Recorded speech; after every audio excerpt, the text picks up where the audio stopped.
नमस्कार दोस्तों, मेरा नाम है अनिल और आप सभी देख रहे हैं टेक्चीव यूट्यूब चैनल ब्लैक आर्च।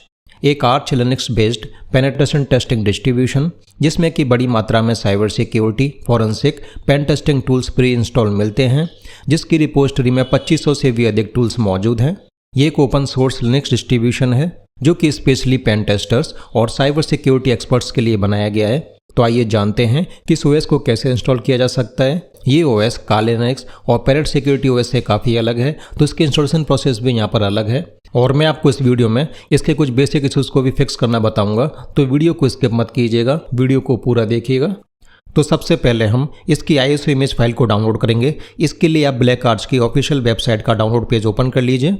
आपको यहाँ पर इसकी कुछ इमेज फाइल्स मिल जाएंगी, जैसे कि ये देखिए, ये इसकी फुल लाइव ISO इमेज है। आप इसके द्वारा ब्लैक आर्च को लाइव बूट करा सकते हैं और इसी इमेज से ब्लैक आर्च को इंस्टॉल भी किया जा सकता है। और ये इसकी नेट इंस्टॉल इमेज है, ये एक ऑनलाइन इंस्टॉलर इमेज है। इसके लिए हमें इंटरनेट की ज़रूरत पड़ेगी। मैं यहाँ पर इसकी ऑफलाइन लाइव ISO इमेज का यूज़ करूँगा, जिसका साइज़ करीब 15 GB का है। तो आप इन इमेजेस की मदद से ब्लैक आर्च को अपनी हार्ड डिस्क या वर्चुअल मशीन पर इंस्टॉल कर सकते हैं। मैं आपको ब्लैक आर्च लिनक्स को वर्चुअल मशीन पर इंस्टॉल करना बताऊंगा। आप इसको ठीक ऐसे ही अपनी हार्ड डिस्क पर भी इंस्टॉल कर सकते हैं। प्रोसेस बिल्कुल सेम है, बस आपको यहाँ पर इस इमेज फाइल को अपनी USB ड्राइव में राइट करना होगा। इसकी प्रोसेस भी यहाँ पर दे रखी है, या आप इसके लिए HS सॉफ्टवेयर का भी प्रयोग कर सकते हैं। इसके अलावा इसी पेज पर ब्लैक आर्च की OVA इमेज फाइल भी मिल जाती है, जो करीब 35 GB की है, जिसे आप अपनी वर्चुअल मशीन पर रन करा सकते हैं, जैसे कि वर्चुअल बॉक्स या VMware आदि। तो मैंने अपनी वर्चुअल मशीन को कॉन्फ़िगर कर लिया है। मैं यहाँ पर VMware का यूज़ कर रहा हूँ और मैंने इसके लिए 2 GB रैम, 2 कोर CPU और 72 GB की हार्ड डिस्क सेट कर दी है। आप इसको अपने हिसाब से कॉन्फ़िगर कर सकते हैं। बस आप यहाँ पर हार्ड डिस्क का साइज़ कम से कम 60 GB का रखें, क्योंकि करीब 55 GB की डिस्क स्पेस तो इस OS के लिए ही चाहिए। ये देखिए, मैंने अपनी ब्लैक आर्च वर्चुअल मशीन को स्टार्ट कर लिया है और यहाँ पर ब्लैक आर्च का बूट मेनू आ चुका है। तो पहले हम इसको लाइव बूट करेंगे, उसके बाद हम यहाँ पर इसको इंस्टॉल करेंगे। और ये यहाँ पर बूट हो चुका है। बूट होने के बाद हमें यहाँ पर लॉगिन करना होगा। तो इसका डिफ़ॉल्ट यूज़र नेम है रूट और इसका पासवर्ड है ब्लैक आर्च। उसके बाद आप यहाँ पर इससे लॉगिन हो जाएंगे। ये देखिए, अभी हम यहाँ पर लॉगिन हो चुके हैं। अभी यहाँ पर ब्लैक आर्च लाइव ओपन हो चुकी है। अभी आप इसको लाइव टेस्ट कर सकते हैं कि यहाँ पर कौन कौन से टूल्स मिलते हैं, इसका इंटरफेस कैसा है। तो यहाँ पर मैं इसका रिव्यू नहीं कर रहा, मैं आपको केवल इसको इंस्टॉल करना ही बताऊंगा और इसके कुछ इश्यूज़ को हम फिक्स करेंगे। तो पहले हम यहाँ पर इसको इंस्टॉल करेंगे। इंस्टॉल करने से पहले हम इसका डिस्प्ले रेजोल्यूशन चेंज कर लेते हैं, ताकि यहाँ पर सही से दिखाई दे सके। इसके लिए ओपन कीजिए टर्मिनल। यहाँ पर आपको टर्मिनल्स के अलग थीम्स मिल जाती हैं, आप इनमें से कोई भी स्टार्ट कर सकते हैं। तो डिस्प्ले रेजोल्यूशन को चेंज करने के लिए हम यहाँ पर कमांड लगाएंगे xrender-s और आप यहाँ पर जो भी डिस्प्ले का साइज़ सेट करना चाहते हैं वो आप अपने डिस्प्ले के हिसाब से सेट कर सकते हैं। तो मैंने अपने हिसाब से यहाँ पर अपने डिस्प्ले का साइज़ सेट कर दिया है और आप यहाँ पर देख सकते हैं कि यहाँ पर इसका डिस्प्ले रेजोल्यूशन चेंज हो चुका है। अभी मैं आपको बताता हूँ कि हम इसको कैसे इंस्टॉल कर सकते हैं। तो इसके लिए वापस से ओपन कीजिए टर्मिनल। आपको यहाँ पर इसके लिए इसकी इंस्टॉल की स्क्रिप्ट मिल जाती है, बस आपको इसको यहाँ पर रन कराना होगा। इसके लिए यहाँ पर कमांड लगाइए ब्लैक आर्च-इंस्टॉल। उसके बाद ब्लैक आर्च इंस्टॉलर यहाँ पर स्टार्ट हो जाएगा। ये देखिए, यहाँ पर इसका इंस्टॉलर स्टार्ट हो चुका है। तो सबसे पहले आप यहाँ पर इंस्टॉलेशन मोड सेलेक्ट कीजिए कि आप इसको किस तरह से इंस्टॉल करना चाहते हैं, ऑनलाइन या ऑफलाइन। तो हम यहाँ पर इसकी ऑफलाइन लाइव ISO इमेज का यूज़ कर रहे हैं, तो हम इसके लिए चूज़ करेंगे ऑप्शन नंबर 2। तो मैंने यहाँ पर 2 टाइप कर दिया। उसके बाद चूज़ कीजिए इसका आउटपुट मोड कि आप यहाँ पर कौन सा आउटपुट मोड रखना चाहते हैं।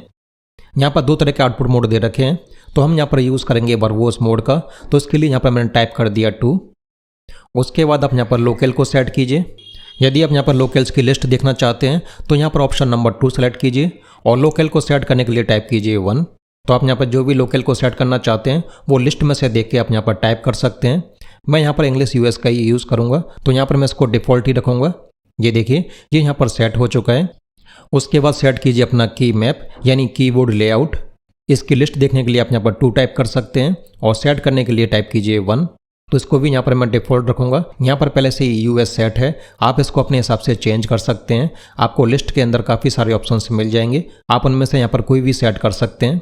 इसके बाद सेट कीजिए अपना होस्ट नेम, आप यहाँ पर कोई भी नाम दे सकते हैं। फिर आप यहाँ से चूज़ कीजिए अपनी हार्ड डिस्क कि आप यहाँ पर ब्लैक आर्च को कौन सी हार्ड डिस्क पर इंस्टॉल करना चाहते हैं। मैं इसको वर्चुअल मशीन पर इंस्टॉल कर रहा हूँ, तो यहाँ पर केवल एक ही डिस्क आ रही है। यदि आप इसको ड्यूल बूट कर रहे हैं, इसको वर्चुअल मशीन के बजाय हार्ड डिस्क पर इंस्टॉल कर रहे हैं, तो आपके यहाँ पर जितनी भी डिस्क हैं उनकी लिस्ट यहाँ पर आ जाएगी। तो आप इसको कौन सी डिस्क पर इंस्टॉल करना चाहते हैं वो आप यहाँ से सेलेक्ट कर लीजिए। तो मैंने यहाँ पर सेट कर दिया है SDA। उसके बाद ये आपसे पूछ रहा है कि आप ब्लैक आर्च को विंडोज़ या किसी अदर OS के साथ इंस्टॉल कर रहे हैं, यानी आप यहाँ पर ड्यूल बूट का सेटअप कर रहे हैं, तो आप यहाँ पर यस कर सकते हैं। और यदि आप यहाँ पर ड्यूल बूट नहीं कर रहे, आप इसको सिंगल बूट रख रहे हैं या वर्चुअल मशीन पर इंस्टॉल कर रहे हैं, तो उस कंडीशन में आप इसको नो कर सकते हैं। तो यहाँ पर मैं नो करूँगा। पर यदि आप इसको ड्यूल बूट करते हैं तो आप यहाँ पर यस कीजिएगा, नहीं तो आपके दूसरे OS बूट नहीं हो पाएंगे। उसके बाद ये आपसे पूछ रहा है कि आप अपने हार्ड डिस्क के अंदर पार्टीशन क्रिएट करना चाहते हैं, रूट, बूट और स्वैप। यदि आपके पास पार्टीशंस पहले से ही क्रिएट हैं तो आप यहाँ पर नो कर सकते हैं। यदि पार्टीशन क्रिएट नहीं है तो आप यहाँ पर यस कीजिए। तो यहाँ पर मैं पार्टीशन को क्रिएट करूँगा, तो उसके लिए यहाँ पर मैंने टाइप कर दिया Y। In memory zero partition table को भी आप यहाँ पर यस कर दीजिए। उसके बाद सेलेक्ट कीजिए अपना लेवल टाइप, हम यहाँ पर सेलेक्ट करेंगे डॉस को। उसके बाद यहाँ पर पार्टीशन मैनेजर ओपन हो जाएगा, जिसकी मदद से आप यहाँ पर अपने डिस्क के अंदर पार्टीशन क्रिएट कर सकते हैं। तो हम यहाँ पर मेनली बूट और रूट पार्टीशन को क्रिएट करेंगे। पार्टीशन क्रिएट करना काफ़ी आसान है। आप यहाँ पर देख सकते हैं कि यहाँ पर मेरी हार्ड डिस्क आ रही है जिसका साइज़ 72 GB का है। तो बूट पार्टीशन के लिए हमें कोई ज़्यादा स्पेस की ज़रूरत नहीं पड़ेगी। तो यहाँ पर मैं इसका साइज़ रखूँगा 256 MB। आप नीचे देख सकते हैं हमें MB के लिए टाइप करना होगा M, GB के लिए G, TB के लिए T और सेक्टर्स के लिए S। तो यहाँ पर मैंने इसका साइज़ सेट कर दिया है। हम यहाँ पर इसको प्राइमरी पार्टीशन ही रखेंगे और उसके बाद हम इस पार्टीशन पर बूट फ्लैग को ऑन करेंगे।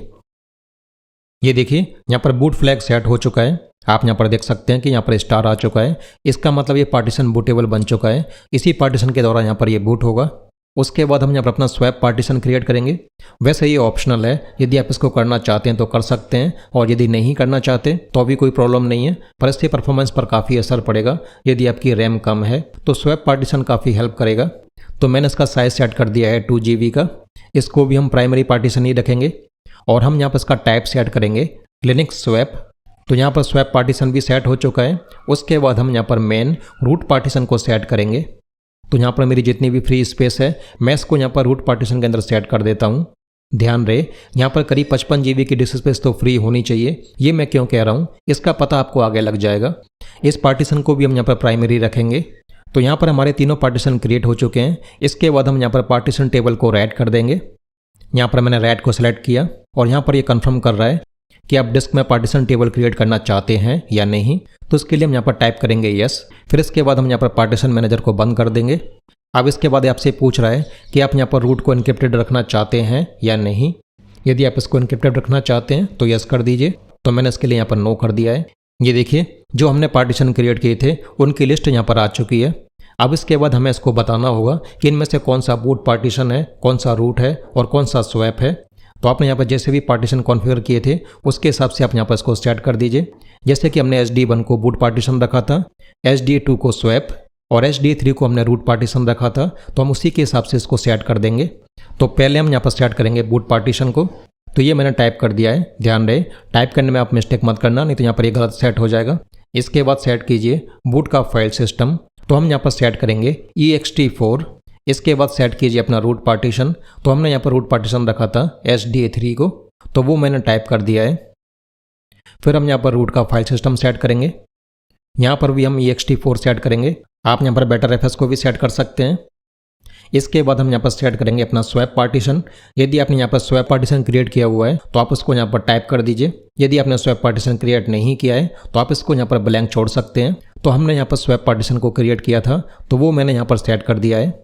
ये देखिए जो हमने पार्टीशन सेट किए थे वो यहाँ पर आ चुके हैं। आप इनको एक बार वापस से चेक कर लीजिए कि आपने यहाँ पर सही सेट किए हैं या नहीं। यहाँ पर आपसे पूछ रहा है कि आपकी पार्टीशन टेबल करेक्ट है, तो आप इसको यस कर दीजिए। यदि आपने कोई गलती की है तो आप यहाँ पर नो कर सकते हैं। तो मैंने इसको यहाँ पर यस कर दिया है। इसके बाद ये हमारे पार्टीशंस को फॉर्मेट करेगा। तो आपसे यहाँ पर ये पूछ रहा है कि आप श्योर हैं कि आप पार्टीशन को फॉर्मेट करना चाहते हैं। फिर बाद में फॉर्मेट होने के बाद मत रोइएगा कि हमारा डेटा उड़ गया है, ऐसा ये कह रहा है। तो यहाँ पर मैं इसको यस कर देता हूँ। वैसे भी हम यहाँ पर वर्चुअल मशीन का यूज़ कर रहे हैं। यदि आप इसको हार्ड डिस्क पर यूज़ कर रहे हैं तो आपको यहाँ पर थोड़ा ध्यान देकर करना है, नहीं तो आपका डाटा डिलीट हो सकता है। उसके बाद यहाँ पर ये पार्टीशंस को क्रिएट कर देगा और पार्टीशन क्रिएट होने के बाद ये लाइव इमेज से डेटा को डंप करेगा। ये देखिए अभी यहाँ पर ये लाइव ISO इमेज में से डाटा को डंप कर रहा है और कौन सी डायरेक्टरी के अंदर कितना डेटा ट्रांसफ़र होगा वो इन्फॉर्मेशन भी यहाँ पर ये फैच कर रहा है। और ये देखिए यहाँ पर इन डायरेक्टरीज के अंदर करीब 50 GB का डेटा ट्रांसफर होगा। तो अभी यहाँ पर ब्लैक आर्च की इंस्टॉलेशन प्रोसेस स्टार्ट हो चुकी है। अभी ये लाइव आईएसओ इमेज में से डाटा को डंप कर रहा है, तो इस प्रोसेस में काफ़ी टाइम लग सकता है। ये कह रहा है कि आप यहाँ पर कॉफ़ी ग्रैब कर सकते हैं, पर यहाँ पर कॉफ़ी से काम चलेगा नहीं। आप यहाँ पर चाय, नाश्ता, खाना पीना सब कर सकते हैं, क्योंकि यहाँ पर काफ़ी टाइम लगने वाला है। इस प्रोसेस में करीब 30 से 45 मिनट लगेंगे। तो ये डिपेंड करेगा आपके सिस्टम की परफॉर्मेंस के ऊपर और आपकी डिस्क की राइटिंग स्पीड के ऊपर कि आप यहाँ पर SSD का यूज़ कर रहे हैं या हार्ड डिस्क का यूज़ कर रहे हैं। उसके हिसाब से यहाँ पर टाइम ऊपर नीचे हो सकता है। और आप यहाँ पर देख सकते हैं, यहाँ पर लिखा हुआ आ रहा है इंस्टॉलिंग द बैकडोर्स टू। वैसे आप घबराइएगा नहीं, ऐसा कुछ होने वाला नहीं है। इस तरह के फनी मैसेजेस आपको इसके इंस्टॉलेशन में मिलते रहेंगे। तो अभी यहाँ पर मैं वीडियो रिकॉर्डिंग को पॉज कर देता हूँ और जैसे ये प्रोसेस कंप्लीट होती है हम वापस से रिज्यूम करेंगे। और ये देखिए दोस्तों, यहाँ पर इंस्टॉलेशन डन हो चुकी है। यहाँ पर करीब 52 GB का डेटा ट्रांसफ़र हुआ है, इसलिए आपको यहाँ पर कम से कम 60 GB की हार्ड डिस्क स्पेस चाहिएगी, नहीं तो इसके इंस्टॉलेशन में एरर आ सकता है। तो अभी यहाँ पर इसको कॉन्फ़िगर कर रहा है, जो भी आपने ऑप्शन सेट किए थे उसके हिसाब से यहाँ पर ये कॉन्फ़िगर हो जाएगा। फिर इसके बाद हम यहाँ पर अपने यूजर्स को सेट करेंगे। अभी आप अपने रूट अकाउंट को सेट कर लीजिए कि आप अपने रूट यूजर का पासवर्ड क्या सेट करना चाहते हैं। आप यहाँ पर कोई भी पासवर्ड सेट कर सकते हैं और अपने पासवर्ड को वेरीफाई करा लीजिए। उसके बाद यहाँ पर ये पूछ रहा है कि आप रूट यूजर के अलावा नॉर्मल यूजर को भी सेटअप करना चाहते हैं या नहीं। यदि आप यहाँ पर नॉर्मल यूजर सेटअप करना चाहते हैं तो वाई टाइप कर दीजिए, नहीं तो आप नो कर सकते हैं। मैं आपको दिखा देता हूँ ये कैसे काम करेगा। मैंने टाइप कर दिया वाई। उसके बाद अपने यूजर का नाम सेट कीजिए कि आप यहाँ पर किस नाम से नॉर्मल यूजर को क्रिएट करना चाहते हैं, तो उस नाम से यहाँ पर यूजर ऐड हो जाएगा और उस यूजर का यहाँ पर आप पासवर्ड सेट कर लीजिए, तो आपका यहाँ पर नॉर्मल यूजर क्रिएट हो जाएगा। यूजर क्रिएट होने के बाद यहाँ पर ये बूट लोडर को सेटअप करेगा, ये भी यहाँ पर सेट हो चुका है। उसके बाद अपना टाइम जोन सेट कीजिए। यहाँ पर डिफ़ॉल्ट में UTC सेट है, यदि आप यही रखना चाहते हैं तो नो कर दीजिए, और यदि आप इसको चेंज करना चाहते हैं तो वाई कर दीजिए, और आप उनमें से कोई सा भी टाइम जोन सेट कर सकते हैं। तो यहाँ पर मैं फिलहाल के लिए UTC ही रख रहा हूँ, वैसे आप इसको बाद में भी चेंज कर सकते हैं। उसके बाद फाइनली ब्लैक आर्च यहाँ पर इंस्टॉल हो जाएगा और ये देखिए यहाँ पर गेम ओवर हो चुका है। यहाँ पर black arch Linux successfully install हो चुकी है और आपका सिस्टम ये भी बैकडोर बन चुका है। आप यहाँ पर मैसेज देख सकते हैं क्या लिखा हुआ है, yo noob backdooring your system now, hack the planet, door the planet. तो अभी यहाँ पर ब्लैक आर्च इंस्टॉल हो चुका है, तो मैं यहाँ पर इसको रीबूट कर लेता हूँ। अभी हम देखते हैं कि यहाँ पर ये इंस्टॉल हुआ है या नहीं। ये देखिए यहाँ पर ये रीबूट हो चुका है और यहाँ पर ग्रैब बूट लोडर आ चुका है। तो अभी हम यहाँ पर इसको बूट कराएंगे और ये देखिए ये यहाँ पर बूट हो चुका है। बूट होने के बाद हम यहाँ पर लॉगिन करेंगे। तो आपने वहाँ पर जो भी यूज़र क्रिएट किए थे आप उससे यहाँ पर लॉगिन हो सकते हैं। तो यहाँ पर मैं रूट यूज़र से लॉगिन हो रहा हूँ। आप यहाँ से डेस्कटॉप को भी चेंज कर सकते हैं कि आप यहाँ पर कौन सा डेस्कटॉप स्टार्ट करना चाहते हैं। इसके अलावा आप यहाँ से लैंग्वेज भी सेट कर सकते हैं। तो अभी यहाँ पर मैं इससे लॉगिन कर लेता हूँ और ये देखिए हम यहाँ पर लॉगिन हो चुके हैं। अभी यहाँ पर ब्लैक आर्च इंस्टॉल हो चुका है। आप यहाँ पर ब्लैक आर्च का यूज़ कर सकते हैं, पर उससे पहले हम यहाँ पर कुछ प्रॉब्लम्स को फिक्स करेंगे। तो सबसे पहले यहाँ पर मैं वापस से इसका डिस्प्ले रेजोल्यूशन चेंज कर लेता हूँ। तो आप इसके लिए कमांड लगा सकते हैं एक्स रेंडर। तो आपके यहाँ पर करंट डिस्प्ले की इन्फॉर्मेशन शो हो जाएगी कि आप यहाँ पर कौन सा डिस्प्ले यूज़ कर रहे हैं, उसका करंट साइज़ क्या है और आप मैक्सिमम साइज़ क्या सेट कर सकते हैं, और आप यहाँ पर कौन कौन से साइज़ सेट कर सकते हैं उनकी लिस्ट भी यहाँ पर आ रही है। तो यहाँ पर मैं एक ही डिस्प्ले यूज़ कर रहा हूँ, तो हम यहाँ पर डायरेक्ट ही इसका रेजोल्यूशन चेंज कर सकते हैं। इसके लिए आप यहाँ पर कमांड लगाइए एक्स रेंडर -s, और आप यहाँ पर जो भी साइज़ सेट करना चाहते हैं अपने डिस्प्ले के हिसाब से वो साइज़ आप यहाँ पर सेट कर दीजिए। उसके बाद यहाँ पर डिस्प्ले का रेजोल्यूशन चेंज हो जाएगा। अब इसके बाद हम यहाँ पर इंटरनेट की प्रॉब्लम को सॉल्व करेंगे। यहाँ पर अभी इंटरनेट भी वर्क नहीं करेगा। मैंने यहाँ पर कमांड लगाया ifconfig और आप यहाँ पर देख सकते हैं कि अभी यहाँ पर कोई भी वर्किंग नेटवर्क इंटरफेस नहीं है। यहाँ पर केवल लूप बैक इंटरफेस आ रहा है, तो यहाँ पर इंटरनेट भी वर्क नहीं करेगा। जैसे कि देखिए यहाँ पर मैंने कमांड लगाया पिंग google.com और आप यहाँ पर देख सकते हैं कि यहाँ पर कोई भी रेस्पॉन्स नहीं आ रहा है। तो इंटरनेट के लिए हमें यहाँ पर DHCP/CD सर्विस को स्टार्ट करना होगा। स्टार्ट करने से पहले हम यहाँ पर इसको इनेबल भी कर लेते हैं ताकि यहाँ पर ये प्रॉब्लम बार बार ना आए। तो उसके लिए यहाँ पर कमांड लगाइए systemctl enable DHCP/CD। उसके बाद यहाँ पर ये सर्विस इनेबल हो जाएगी और यहाँ पर रीबूट होने के बाद ऑटोमेटिक ही स्टार्ट हो जाएगी। तो अभी हम यहाँ पर पहले इसको स्टार्ट कर लेते हैं। तो उसके लिए यहाँ पर कमांड लगाइए systemctl start DHCP/CD। अब इसके बाद आप यहाँ पर इंटरनेट का यूज़ कर सकते हैं, अपने सिस्टम को अपडेट कर सकते हैं, कोई भी पैकेजेस को इंस्टॉल कर सकते हैं। पर अभी यहाँ पर पैकेज मैनेजर का यूज़ करते समय की का एरर आ सकता है, तो पहले हम यहाँ पर इसको भी फिक्स कर लेते हैं। तो उसके लिए पहले हम यहाँ पर GNU PG फोल्डर को रिमूव करेंगे। तो उसके लिए यहाँ पर कमांड लगाइए rm-r और ये फोल्डर मिलेगा आपको ETC के अंदर pacman.d के अंदर GNU-PG। अभी यहाँ पर ये फोल्डर रिमूव हो चुका है। अब इसके बाद हम यहाँ पर कमांड लगाएंगे pacman-key-init। तो यहाँ पर की जनरेट हो जाएगी और ट्रस्टेड डाटाबेस अपडेट हो जाएगा।